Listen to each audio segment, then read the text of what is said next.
আসসালামু আলাইকুম প্রিয় শিক্ষার্থীরা, আমরা এবার তোমাদের বইয়ের তৃতীয় অধ্যায়ের যে নমুনা প্রশ্ন আছে এই নমুনা প্রশ্নের মধ্যে বহু নির্বাচনী প্রশ্নগুলো আমরা এখন সমাধান করার চেষ্টা করব। তাহলে চলো দেরি না করে আমরা আমাদের প্রশ্নগুলো দেখি এবং এখান থেকে অ্যান্সার কত হতে পারে যা সেগুলো নিয়েও কথা বলি। আচ্ছা, ফার্স্ট কোশ্চেন দেখো, আমাদের জন্য বলতেছে যে পরমাণুর এন শেলে, আমরা জানি যে পরমাণুর ডিফারেন্ট শেল থাকে, K shell, L shell, M shell, N shell এরকম। সো পরমাণুর এন শেলে কয়টি উপশক্তি স্তর থাকে? আচ্ছা, তো আসো এটা এখন অ্যান্সারটা আমরা করব কীভাবে। আচ্ছা, এন শেল দেখো, এখানে এন শেল বলা মানে স্মল হাতের এন কত 4, অর্থাৎ নিউক্লিয়াসের বাইরের 4 নাম্বার যে স্তরটা আছে সেটাকে বলি আমরা এন শেল। এবারে আসো, আমরা উপশক্তি স্তর সংখ্যা কার মানের উপর ডিপেন্ড করে? এল এর মানের উপরে। তাহলে এল এর মান নির্ণয়ের সূত্র কি? এল এর মান নির্ণয়ের সূত্র হচ্ছে 0 থেকে n-1 পর্যন্ত, 0 থেকে n-1 পর্যন্ত। আচ্ছা, তো তাহলে দেখো 0 থেকে n এর মান কত? 4 4-1 পর্যন্ত, 4-1, তাহলে কি পাচ্ছি? 0 থেকে 3 পর্যন্ত, 0 থেকে 3 পর্যন্ত, তার মানে কি আসবে? 0 আসবে, 1 আসবে, 2 আসবে, 3 আসবে। তো আমরা জাস্ট এই এল এর মান থেকে কিন্তু আমরা উপশক্তি স্তর সংখ্যা কতটি হতে পারে সেটা আমরা জানতে পারবো। 0 থেকে 3 পর্যন্ত, তার মানে 0 আসবে, 1 আসবে, 2 আসবে, 3 আসবে। তাহলে মোট কয়টা সংখ্যা পাচ্ছ বলো তো? 4টা সংখ্যা পাচ্ছি না? তাহলে অ্যান্সার হবে কয়টা? অ্যান্সার হবে 4টা।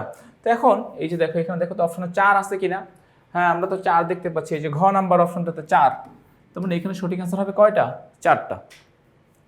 যাচ্ছি আমরা এর পরবর্তী প্রশ্ন। দেখো, স্ক্যান্ডিয়াম এর এম শেলে কয়টি ইলেকট্রন থাকে? তো আমরা এখন ইলেকট্রন বিন্যাস করব, দেন সেখান থেকে আমরা ডিসিশন নিব। আচ্ছা, স্ক্যান্ডিয়াম 21, সো এসসি এখানে লিখতে পারি 21, এই যে এরকম। তো লেখো 1s2, 2s2, 2p6, 3s2, 3p6, 3d1, 4s2। আমরা এইভাবে স্ক্যান্ডিয়ামের ইলেকট্রন বিন্যাস করতে পারি, 1s2, 2s2, 2p6, 3s2, 3p6, 3d1, 4s2। আচ্ছা, তাহলে এইটা কি? K shell. এইটা কি? L shell. এইটা কি? M shell. এইটা কি? N shell. So K L M N. তৃতীয় কক্ষপথের কথা বলেছে, অতএব এসি আছে 2টা, পিতে আছে 6টা, 6 আর 2 8 আর 1 9। তাহলে মোট কয়টা ইলেকট্রন পাচ্ছি?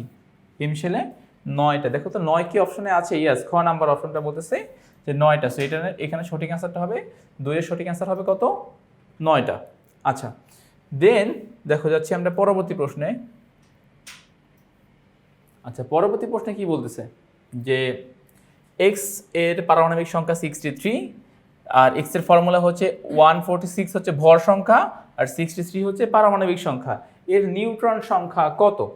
আচ্ছা, সো এটা সহজে আমরা কি করতে পারি? দেখো 146 যেহেতু ভর সংখ্যা, এইখান থেকে প্রোটন সংখ্যাটা বাদ দিয়ে দাও, 63 বাদ দিয়ে দাও, ঠিক আছে? তো এখান থেকে এখানে অ্যান্সার কত আসবে? 3 থেকে 6 হতে হলে কত লাগবে? 3 লাগবে।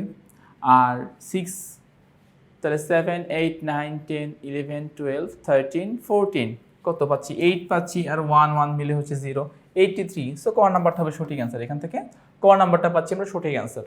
আচ্ছা, সো কি করলাম দেখো, আমরা জানি যে ভর সংখ্যা থেকে যদি প্রোটন সংখ্যা বাদ দিয়ে দিই, ভর থেকে যদি আমরা এই যে ভর থেকে যদি আমরা প্রোটন বাদ দিয়ে দিই, তাহলে আমরা কি সংখ্যা পাবো? তাহলে পাবো আমরা নিউটন সংখ্যা। সো এখানে নিউটন সংখ্যা জানতে চাচ্ছে, সো এই প্রশ্নে নিউটন সংখ্যা কত হবে? 83। আচ্ছা, যাচ্ছি আমরা পরবর্তী প্রশ্ন। দেখো,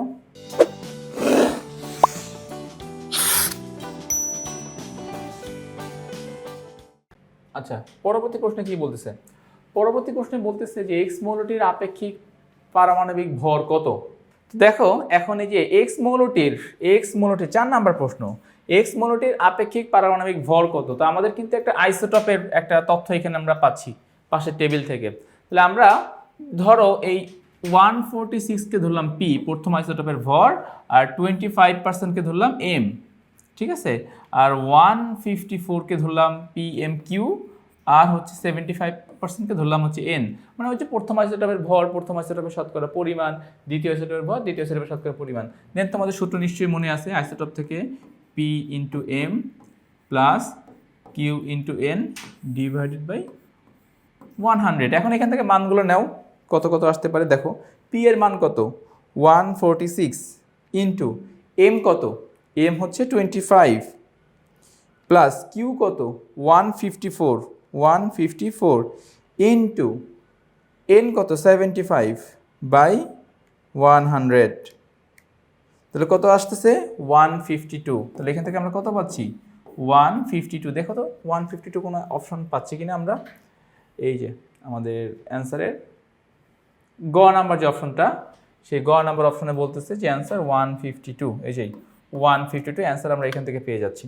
আচ্ছা, যাচ্ছি আমরা পরবর্তী প্রশ্নে। দেখো পরবর্তী প্রশ্নে কি বলছে 5 নম্বরে, আমরা এটাকে উপরে উঠাই।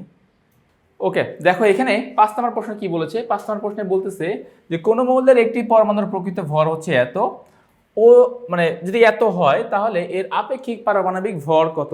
তো তোমাদের মনে আছে কিনা আমাদের আপেক্ষিক পারমাণবিক ভরের ক্ষেত্রে আমরা কি করি। আপেক্ষিক পারমাণবিক ভরের ক্ষেত্রে আমরা কোনো মৌলের একটা পরমাণুর ভরকে কার্বন 12 আইসোটোপের ভরের 1/12 অংশ, মানটা কত ছিল বলো তো 1.66 ইন্টু 10⁻²4। এটা কি, এই যে আমি লিখলাম যে 1.66 ইন্টু 10⁻²4, এটা একটি কার্বন 12 আইসোটোপের ভরের 1/12 অংশ, একটি কার্বন 12 আইসোটোপের ভরের 1/12 অংশ। সো ফার্স্ট কত পাচ্ছি 4.482 ইন্টু 10⁻23। আচ্ছা 1.66 ইন্টু 10⁻24, 4.482 ইন্টু 10⁻23 আর 1.66 ইন্টু 10⁻24। দেখো তো কত আসতেছে, আমাদের অ্যান্সার এখান থেকে আসতেছে 27, এবং অপশন ঘতেও পাচ্ছি আমরা 27। তার এই প্রশ্নের সঠিক অ্যান্সার কত হবে 27। তার মানে তুমি এখান থেকে জাস্ট এই যে একটি পরমাণুর ভরকে কার্বন 12 আইসোটোপের ভরের 1/12 অংশ দিয়ে ডিভাইড করে দিলে যে ফলাফলটা আসবে, সেই ফলাফলটা হচ্ছে ওই মৌলের আপেক্ষিক পারমাণবিক ভর। ওকে, তো তাহলে আমাদের তৃতীয় অধ্যায়ের যে নমুনা প্রশ্ন, এখানে বহু নির্বাচনী হিসেবে আমরা 5টা প্রশ্ন পেয়েছি, যার 3টাই ছিল কিন্তু গাণিতিক সমস্যা আর 2টা ছিল ইলেকট্রন বিন্যাস রিলেটেড সমস্যা। আমরা সবগুলোই কিন্তু তোমাদেরকে একদম সলভ করে ম্যাথমেটিক্যাল ওয়েতে সলভ করে দেন আমরা এই অ্যান্সারগুলো তোমাদেরকে বুঝিয়ে দিয়েছি। তো আমি আশা করতেছি তোমরা এইটুকু অ্যান্সার প্রপারলি বুঝতে পেরেছো। তো আজকে এই পর্যন্তই, নতুন পর্বে আবার দেখা হবে। ততক্ষণ পর্যন্ত সবাই ভালো থাকো, সুস্থ থাকো, আল্লাহ হাফেজ।